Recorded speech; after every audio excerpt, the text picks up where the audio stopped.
20 milliards d'euros, ce sera aussi le budget consacré à la rénovation thermique des bâtiments. L'exécutif promet plusieurs mesures concrètes de pouvoir d'achat. Des gages envoyés à gauche comme aux écologistes, mais à la sortie de l'hémicycle, personne ne semblait vraiment convaincu dans l'opposition, Pierrick Bonneau.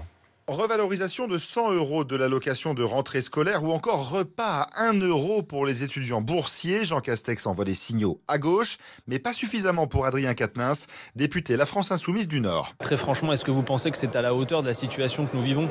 On attendait une nouvelle vision, quelque chose de fort. On peine à trouver finalement quelle est la ligne politique. En tout cas, rien ne diffère de ce qu'on avait précédemment. Raté aussi pour les écolos. Les 20 milliards promis pour la rénovation thermique des bâtiments n'ont pas convaincu Mathieu Orphelin, proche de Nicolas Hulot. C'est un effort appréciable sur la rénovation énergétique des bâtiments notamment, mais il va falloir plus de détails qu'on n'a pas eu aujourd'hui. Est-ce que l'ensemble du plan de relance est compatible avec les objectifs climatiques et écologiques? Et ça, on n'a pas cette assurance. Jean Castex veut lutter contre l'islamisme radical, annonce une loi contre le séparatisme à la rentrée, terrain de prédilection de la droite, mais le député Les Républicains Éric Ciotti attend de voir. Ce qu'il faut, c'est une méthode, un calendrier, des propositions concrètes, des actes, des financements pour lutter contre le séparatisme, pour lutter contre la montée de la violence. Qu'y a-t-il de concret dans ce discours ? Le gouvernement repartira quand même avec la confiance de l'Assemblée grâce au vote des députés marcheurs et de la plupart des centristes.